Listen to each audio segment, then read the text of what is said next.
What's up, guys? I'm Alex. I'm Jason. We're the Table Monkeys, and today we are going to do a quick video talking about the setup. Yeah, we're going to talk about some advanced little setup techniques that you can do with your hand.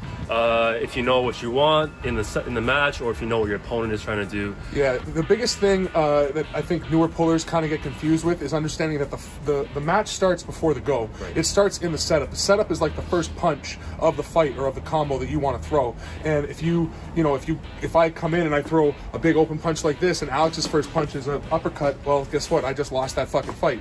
So if you get your setup wrong, you can feel like you got cheated or like you didn't get a fair chance, and like your opponent almost sucker punched you, and it's really just because they're so good at the setup, right? Yeah, there is no fair match. You should always be fighting for what you need in the setup. Yeah. And getting what you want before the go is part of the fight. And a great example of this was Brendan against Curtis at the High Hookers event recently. Like, he won every single match in the setup, and I mean, he won it once the match started, obviously. Like, he still continued to pull, but so much of what he did in the setup was what won those matches for him. And he's clearly not nearly as strong as Curtis. Yeah. He just completely blew him away with table IQ. And it was all won in the setup. Yeah, not that he's not stupid strong. He is really strong, but Curtis has obviously got the strength gap there.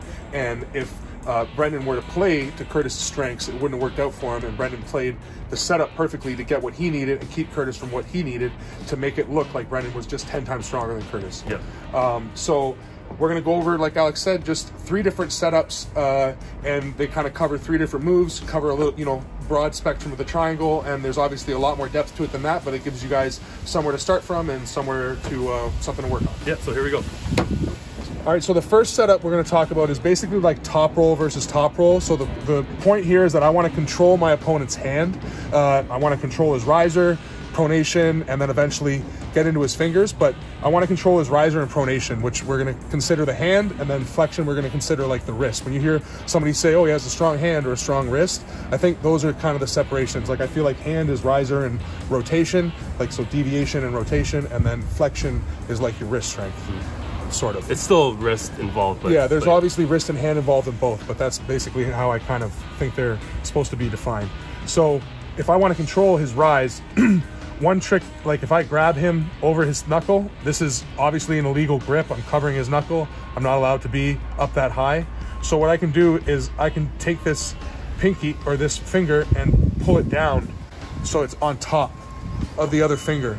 If you watch Brzezinski highlight videos, you're going to see Brzezinski take this setup a lot, where he's got his thumb uncovered and he's pushing his index finger down into his middle finger, and it leaves this knuckle exposed. As far as the ref is concerned, his knuckle's showing absolutely fine, but my first knuckle is way higher than his first knuckle, and I feel like all my fingers are controlling this one part of his hand. Yeah. And how do you feel as in that setup? I feel like, yeah, like my riser is super controlled right now by you, and my ability to come out of that hand is gone. Yeah, and in this style top roll, again, if I'm trying to control his hand, I'm going to pull his riser and pronation down, and once I've got them down, I'm going to roll through his hand. Very Brzezinski style, traditional, what I think Brzezinski calls like a cobra style top roll, which we find kind of weird, but either way. But the idea there is this guy wants to rise, he wants back pressure, he's trying to get up out of my hand, I want to control his hand. So to do that, I need to control this knuckle, and the best way that we've found, or that we see people do that, is using your thumb to push your index finger into your middle finger, all on top of that knuckle, and also create extra height. Because that allows you to get these 3 fingers higher than they would be normally, because that's where your index would be. But I'm moving my index out of the way. Exactly. So now I have all these fingers up here controlling his knuckle. Yeah, and I feel that now. As soon as you do that, now all of a sudden this knuckle feels, oh shit, now there's something to deal with there. And if I was trying to come out and he cups me in, he's got way more control of his hand. So top roll versus top roll, that's your setup there. Try to get as much height, get this, work on that little grip there. It does work. It's a cool way to do it. Yeah. So next setup we're going to discuss is top roll versus hook. So I'm the top roller, he's the hooker. What I want to do is minimize his ability to get flexion. And I'm going to do that by pulling back as far as possible, by rising through this part of my wrist, low hand top roll kind of setup.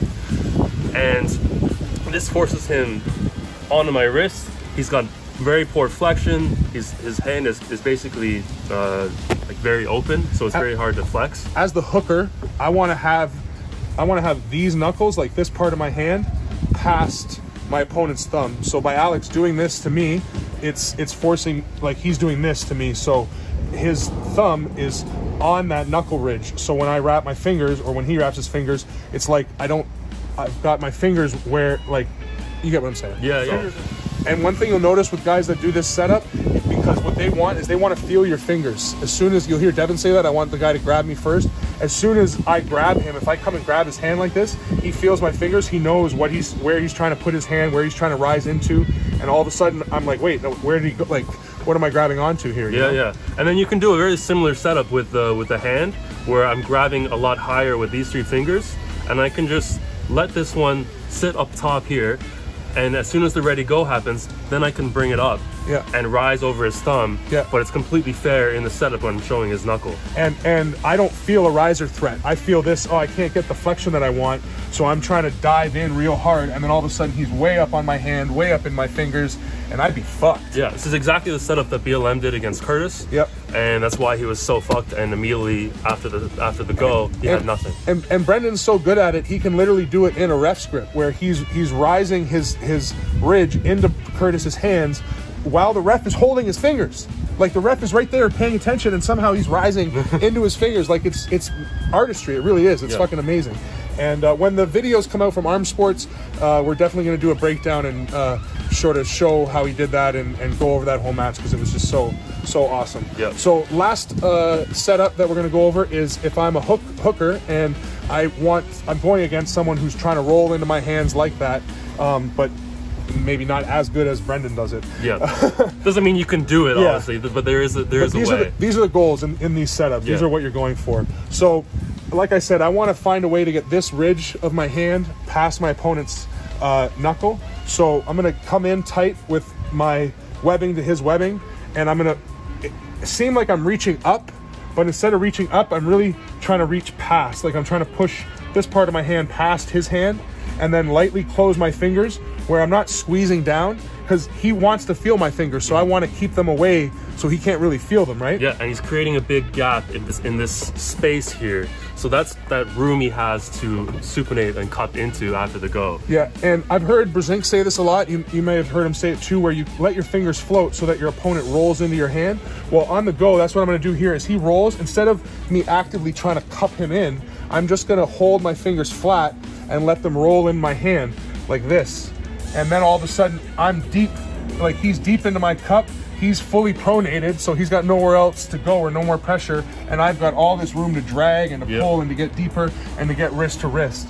And this is actually a technique that I've been really kind of confused about, trying to set the hook. It's something I've really been trying to figure out.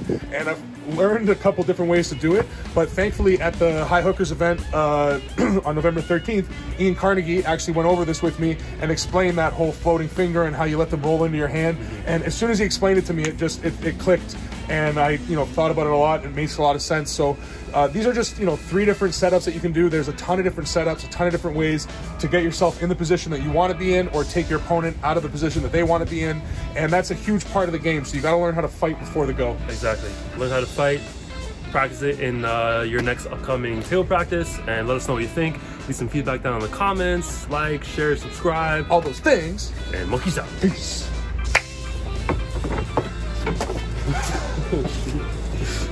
Monkeys out.